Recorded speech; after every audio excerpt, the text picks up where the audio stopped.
চাঁপাইনবাবগঞ্জের শিবগঞ্জে কালীগঞ্জ সীমান্তে ভারত ও বাংলাদেশের জনগণের মধ্যে সংঘর্ষ চলছে। বিস্তারিত জানাচ্ছিলেন চাঁপাইনবাবগঞ্জ থেকে শহীদুল ইসলাম। অভিযান নিউজ টিভির সাথে আছি আমি সাদিয়া সুলতানা। চাঁপাইনবাবগঞ্জের শিবগঞ্জের কালীগঞ্জ সীমান্তে সকাল ৯টায় দুই দেশের জনগণের মধ্যে সংঘর্ষ চলছে। স্থানীয় সূত্রে জানা যায়, সকাল ৯টার দিকে ভারতীয় বিএসএফ প্রায় ৬ শতাধিক ভারতীয় সাধারণ মানুষকে সাথে নিয়ে বাংলাদেশের সীমানা অতিক্রম করে ঢুকে আম গাছ ও ফসলি জমির ফসল কর্তন শুরু করে। এই খবর মুহূর্তে ছড়িয়ে পড়ে এলাকায়।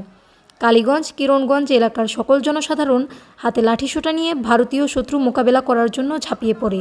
অপরদিকে ভারতীয় সাধারণ জনগণ ককটেল, পাথর, তীর নিক্ষেপ করে, এতে করে বিজিবি সহ শতাধিক মানুষ আহত হয়েছে। বাংলাদেশের সীমান্তে থাকা ৫৯ ব্যাটালিয়ন বিজিবি সদস্যরা ও ব্যাটালিয়ন অধিনায়ক উপস্থিত ছিলেন। বাংলাদেশের জনগণকে সীমান্ত এলাকা থেকে নিরাপদ দূরত্বে অবস্থান করার জন্য অনুরোধ করেছেন।